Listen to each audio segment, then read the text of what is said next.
Hey guys, we're here for episode 29 of the e-commerce opportunity, where I'm joined by Dave. Hey Dave, how are you?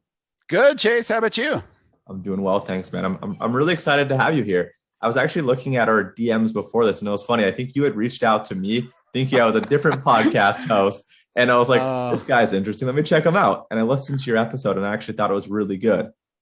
Yeah, that was slightly embarrassing. So I confused you with Chase Clymer, who is also another guy that's into email marketing and e-commerce and stuff like that. So, Yeah, you Chases just blend together. No, I'm kidding. yeah. But I did confuse you, but I'm glad that I did because that gave me an opportunity to reach out here and finally get to be on your podcast and chat about our favorite subject, email marketing.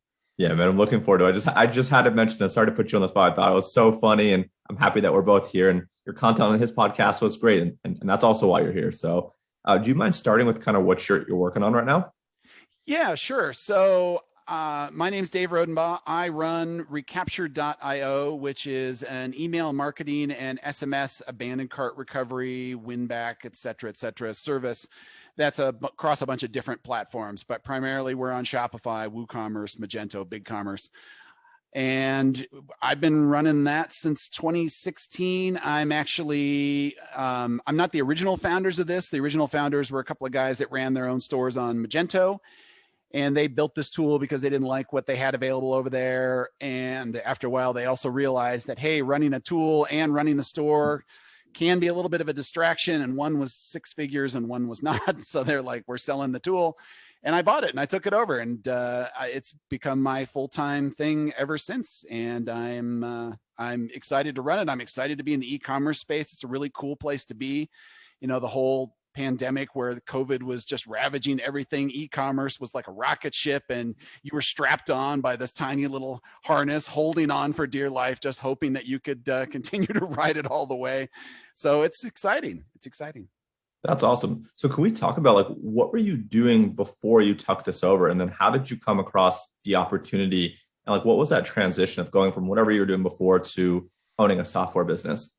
So yeah, that's an interesting story. I have been, looking for a SaaS kind of business for a long time. So I started in about 2011 ish, and I ended up buying a couple of WordPress plugins, and that taught me about how to run a software business and how to do sales and marketing and things like customer support. And I come from a developer background. I have I have lots of technical experience, and I know a bunch of different development languages, and I've written tons and tons of software over the years.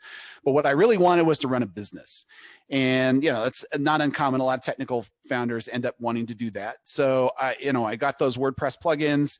I built them up to a certain level, and then I was like, all right, cool. This is really interesting, but they're not quite a SaaS. And, SaaS being the holy grail of businesses these days, I wanted to find something. So I was out looking around for a long time. I contacted a broker, FE International, and was on their emailing list for a very long time, like 18, 24 months.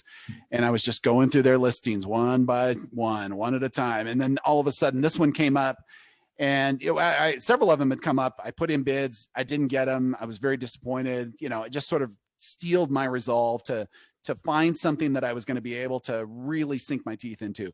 And when this one came up, I was like, all right, I am pulling out all the stops. I'm not going to mess around on this one at all. I even overbid on what they were offering there just to make sure I could get exclusivity and prevent somebody else from jumping in on this. And I'm so glad that I did. There's a whole set of challenges that came along with doing that you had to overcome and figure out. How does a SaaS run differently than these one-off sales that I was doing in plugins, and what does the infrastructure look like? Because that's also very different compared to the plugins where they install it on their site and you're kind of out of that loop. Whereas when you're running that service, especially with email marketing, like your service has to be bulletproof. It's insane. So, but this whole time, it's not like when I bought that business, it was enough for me to go full time. So I was also doing freelancing as a software developer. So I was doing this crazy juggling act where I was doing freelancing for, anywhere from 20 to 40 hours a week. And then I was also doing plugin stuff for anywhere from 2 to 10 hours a week. And then I was also trying to run Recapture, which would be another 10 hours a week. And if you add all that up, you can see that on some weeks that got really bad. And it's obvious that at some point you're going to burn out on that. So I eventually sold the plugins. That happened last year. They finally reached a point and I'm like, I'm done. I'm good. And, with the whole growth that happened during the pandemic for a lot of e-commerce businesses, Recapture certainly was one of them as well. It got me to a point where it's like, all right, I don't have to freelance anymore. And, then it was like, oh, not only do I not have to freelance, I can afford some people to help me on this job. Oh, look, there's a little cushion. I can start doing marketing experiments too. Like all of these things just kind of came together. And yeah, actually, I just started going full time on this probably about 3 weeks ago at this point. But prior to that, the Recapture's been around since 2015 and sending out, thousands of email and processed 1.5 billion in gross merchant volume and stuff like that. So it's been very successful. I've been very happy to have this and, live a life. I've got 3 kids and I've been married for 17 years. So, this very much fits in with what I want in my life. I don't want to work that 40-hour job. I don't want to be tied to a desk or a location or have a 10 o'clock meeting every morning, all this kind of stuff. So this is very much in line with what I wanted to be. And so, 10 years later, here we are. I'm running Recapture, happy as a clam. That's awesome, man. Not asking what you paid, but do you remember the multiple on the SaaS at the time that you bought it? And like, what is that multiple today if you were to sell the business? Like in terms of like, did you buy it at a 3X? Was it more? Was it less? And what would it go for today in terms of the multiple? I think it was around 3. I'm trying to remember. It was a little, I think they priced it at 3 and I maybe paid 3.25 or something like that. So, it was a little bit higher than what they had priced it at. And today I would say, the SaaS multiples are just crazy. Like if you're looking on certain marketplaces, I see people just posting things on these wackadoodle multiples. They'll say, yeah, we made $2,100 in trailing 12-month profit, 3.1 million. And I'm like, nope, that's not going to happen. I would say realistically, I could probably get 6X because it's, it fits into the Venn diagram. If it's a SaaS, it has recurring revenue. It's got a good history. It's got growth. It's got all of those little things. And so sitting in the middle there, you could definitely sell it for that, but I certainly wouldn't do that right now. It's everything right now for me. So. Cool. No, that makes sense. And was this your first entry point into email marketing or did you have experience prior to email and that's why you're interested in a tool like this? So my friend that I got involved in the whole single founder community is Rob Walling. And you might know that Rob Walling was the founder of Drip. So we were talking about email marketing years and years ago when he was like very interested in email marketing in general. Before he founded Drip, we would go to these conferences, MicroConf, you might have heard of it. And at MicroConf, email marketing was like all the rage in 2011, 2012, 2013. Everybody was talking about it for their SaaS business. And that got Rob super interested in founding that business. So, I was hearing about email marketing all the time for just everything.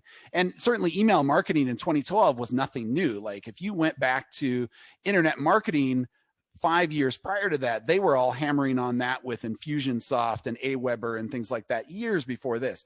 Anyway, he had founded Drip. So I started using his tool for my plugins. And so I got to cut my chops in 2012 on email marketing and figure out what's an autoresponder campaign and, how do you actually craft something so that people build up and that you do the right call to action and you've got the subject lines. Like it's all an art form and each one requires so much care. My very first campaigns, I'm embarrassed to say, I slapped them all together and they were it was disastrous on my open rates and conversion rates. And it took me so long to sort of figure out what was it I needed to say? How did I need to say it? How did I need to take a customer through the journey? I had to understand like so many things to sort of make that all work. So when the email marketing tool came along here that was specific to e-commerce, I was like, that's what I want to be in because I finally have some understanding of how cool that can really be and what a huge difference that can make to somebody's business. Yeah, absolutely. For me personally, I think I've been in email now since about 2015. And it sounded like you've been doing this since, around 2010, 2011. What would you say like the biggest similarity is? And what's the biggest difference between, email back then or the way that you were using email then? And what's like the biggest difference the way that you use it now? Like what are the similarities and differences over the last, let's call it 10, 11 years? Wow. Yeah, so there's a lot of stuff, but the first thing that just sort of pops to mind is that it used to be, we were a lot of the time you were just doing spray and pray marketing. And honestly, it worked. Like you could spray and pray and you got something out of it and it wasn't terrible. Like you could get some results out of that and they didn't totally suck. But these days, like that doesn't work anymore. People are way more sophisticated about it. People don't want to just be constantly contacted and bombarded by stuff that they're not interested in. And they're much more willing to unsubscribe from junk that's just unappealing, uninteresting, unhelpful. So the level of content that you have to provide these days is so much higher than it was 9 years ago. It's crazy. So that's one huge difference right there, is your level of content has really improved quite a bit. And you can't just rely on the crappy old put some stuff together and call it good. Like you've got to very carefully craft that email, not just the subject line, but the preview text and your body text, like from paragraph to paragraph. The stuff that, I watched people like Joanna Wiebe from Copy Hackers talk about, where each paragraph, the job was to make the next paragraph something you wanted to read. And each piece of the email made you flow through it. And if you don't do those things today, your email gets ignored, it gets skipped, it'll get marked as spam.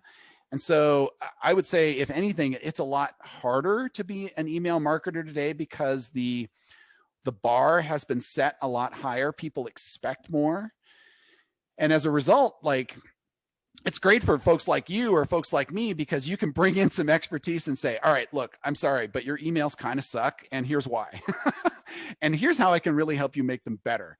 And those are things that are very valuable. But it also means that if you're starting out in email marketing, there's a lot more to digest. So yeah, it's gotten harder, but in a way, it's also gotten easier because now we have so many better tools. You've got address validators. You can make sure that your list is a lot cleaner. We didn't have that back then. You just sort of threw it out there. If there were a lot of unsubscribes, eventually you just tossed them out of the list. Or if there were a lot of bounces and things like that, you took them out of the list manually. We don't have to do that stuff as much anymore. So that part has improved quite a bit.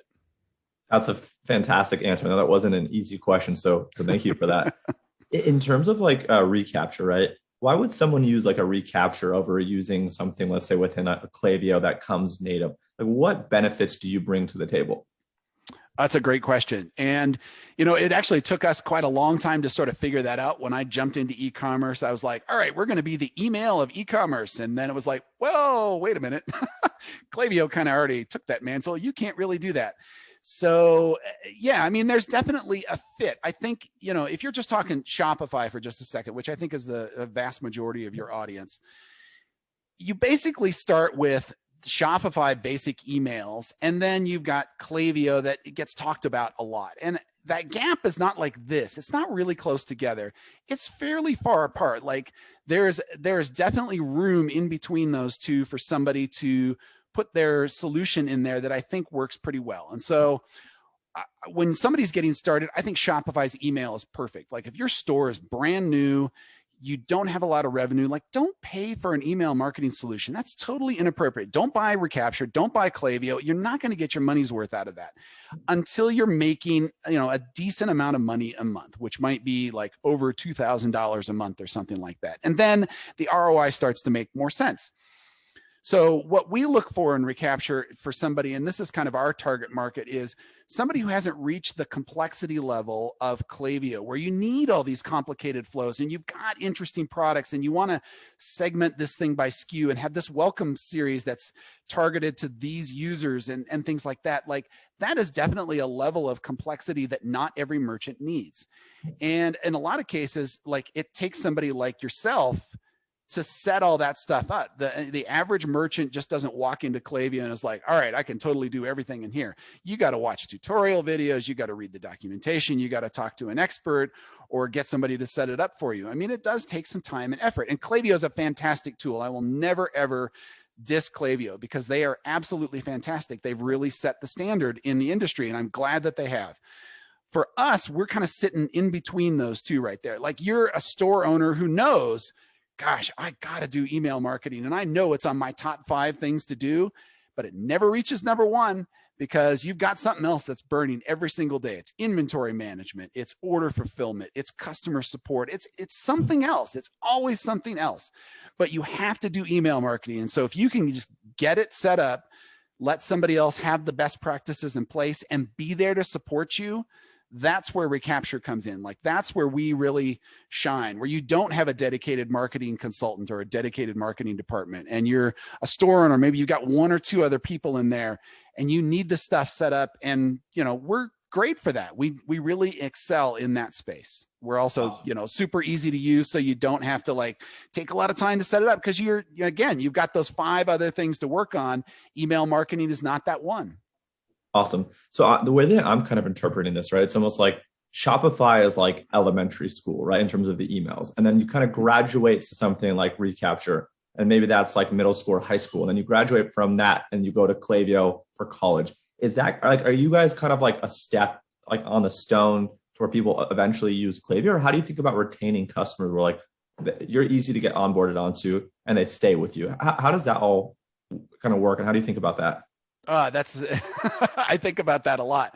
So we have definitely seen where customers will be using our tool for some period of time, and then they'll be like, yeah. And then they leave and I ask them and they'll say, oh, we're upgrading to Clavio. And then I'll say, well, what is it about Clavio that you need? And they'll say, well, we're missing feature X, you know, and then I'll talk to somebody else and they'll say, well, it's feature Y.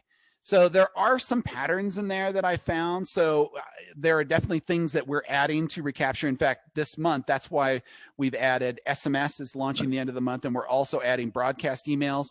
So we can basically have a broader time for somebody to stay on the platform, because when you're missing those key things, it makes sense that they would want to move up. But if we've got that stuff that you can stay there and add it on, like the other thing I hear is, well, you know, they'll have us installed, they'll have Clavio installed, and they'll have some other things installed at the same time. Maybe they'll have Privy, and they're using like little bits and pieces of each of us. Yep. And eventually they're like, I just want it all under one roof. Like, I want to see all the stats on one place, and nobody's got the integration to go talk to everybody else and pull that together. So, you know, they'll end up just switching to one, and they might say, well, this has got really good pop-ups, but not so great abandoned carts, or this one's got great abandoned carts, but not so great SMS. And, you know, they wanted it kind of all under one roof. And that's the other thing that we really looked at, is if we can put enough features so that we are useful enough for you to stay for a long period of time. And then when you need that, you know, college level, PhD level workflow stuff that Clavio offers, great. You know, that's not something I'm going to do. I don't have 657 million sitting in the bank for Recapture like Clavio does at this point. So they can clearly afford to do more things than we can. So we just have to sort of pick and choose what that looks like. So we've expanded to those features that I think are sort of generally useful to everybody. And then, you know, when you get to those advanced levels, it's like, okay, it's time to go to college. High school isn't serving you anymore. And I get that. And it's totally okay.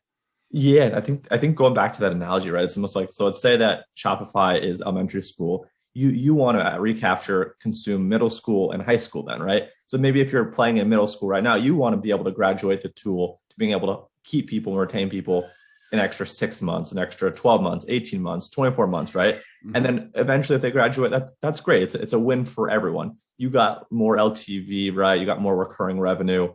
So that's really interesting. I guess like one or two last things kind of like end this on a really kind of tactical or actionable standpoint. With all the data and everything that you're seeing on like the abandoned cart side, for example, either A on email or B on SMS, you can talk about either or both. What are some of like the best practices or tips that you're seeing for people that really have a strong, you know, engagement and conversion from those sequences? Sure. Yeah, there's a lot. So let me see if I can pick some of the bigger ones here. Well, the one that still surprises me when I got into e-commerce is that there is this reluctance, huge reluctance to send email. Like, people still feel like they're bothering their customers. And I still don't understand that. Like, you are selling to these people. They want to buy what you are selling, and you have proof of it with sales, and you are still scared to send them emails. It blows my mind. So, you know, first and foremost, I would say you're just not sending enough email. You really aren't. So when people sign up, I notice that when they're coming from Shopify, they'll activate one campaign and then they'll be like, that's enough. And I'm like, So our data actually shows that if you do 3 campaigns instead of just 1 campaign, you on average recover 100% more on your abandoned carts than you do from that 1 campaign. And that's average. I've seen people do significantly more. 157% is like one of our case studies with a woman who sells yoga pants and other fitness wear on Shopify now. So, I mean, it can be substantially higher than that, but that's like the one thing I think the merchants seem to have the hardest time getting over is that reluctance of sending stuff. So that's the email tip. I'll throw out an SMS tip out there. SMS it's new to everybody. It's new to us too. But at the same time, you know, we've done some study on it and we've looked at merchant behavior and we've looked at how people tend to use this. And as a channel, it's so much more personal than email. Like you can't treat it like email. If you treat it like email, it will blow up in your face. And the other thing is that, you know, it's definitely harder and different to start collecting those numbers from people. So you have to, you know, people are thinking about it like email, but you can't really look at that. You have to think of it like you're having a conversation with your best friend, or you're having a conversation with a relative or somebody like that. So you have to keep it personal. You have to keep it relevant. You have to keep it something that's interesting. And you can't you can't be throwing out promotion after promotion after promotion. Just like that's the Bed Bath & Beyond approach. And I have watched them just blitzkrieg me with all these coupon offers, and the Bed Bath & Beyond in my area here has shut down. So I'm like, this is all useless to me. And that's all they ever send me. That's all they ever tell me about. Here's another 20% off coupon. Don't forget your 20% off coupon. Oh, by the way, here's a new 20% off coupon. Like, oh, give me something else. You know, you see other merchants out there that are doing this much more successfully. Olipop is a great example. And, you know, they're having conversations with their customers about like, hey, here's a new launch of a new flavor we have out here, you know, or come vote on what you think should be the next flavor. And they'll send out a survey. So they're engaging their customers with stuff that's interesting and relevant and personal. So you got to be super careful with that in SMS. You know, it's an emerging thing and we're all going to learn more from it as time goes on. But yeah, I mean, the two channels are very complementary, and it's great because like with abandoned carts, you can send out an email and you can send out an SMS or vice versa, and, you know, find different ways to sort of recover from somebody. But yeah, it's a brave new world and you have to tread carefully there. Dave, man, that was fantastic. Thank you so much for your wisdom and insight and your time. What is the website URL? Is it recapture.io? Is that correct? That's right. Recapture.io is where you can find and sign up there. Again, we support Shopify, Woo, Magento, BigCommerce, and a bunch of others. And we also hang out on Twitter at Recapture.io and at Dave Rodenbaugh. Awesome. I'll drop those below. Dave, thank you so much for your time. Thanks for having me, Chase. Of course. Cheers. Bye.